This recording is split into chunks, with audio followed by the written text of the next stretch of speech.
Anchor రష్మికి ఇటీవల శస్త్రచికిత్స జరిగింది.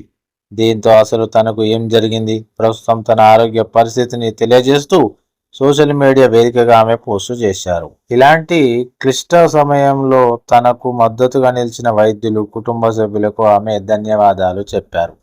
ఇలాంటి క్లిష్ట సమయంలో నాకెంతో అండగా నిలిచిన వారందరికీ ధన్యవాదాలు.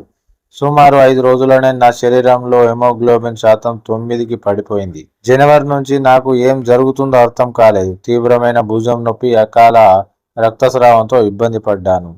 వైద్యులను సంప్రదిస్తే ముందు దేనికి ట్రీట్మెంట్ తీసుకోవాలో కూడా తెలియలేదు. మార్చి 29 నాటికి పూర్తిగా నీరసించిపోయా.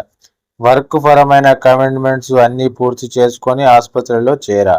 ఏప్రిల్ 18న శస్త్రచికిత్స జరిగింది. ప్రస్తుతం నేను ఆరోగ్యంగానే ఉన్నా. మరో 3 రోజుల పాటు విశ్రాంతి తీసుకోవాలి అని ఆమె తన ఇన్స్టా పోస్ట్లో రాసుకొచ్చారు. ఈ పోస్టుకు సర్జరీకి ముందు దిగిన ఫోటోలను పంచుకున్నారు.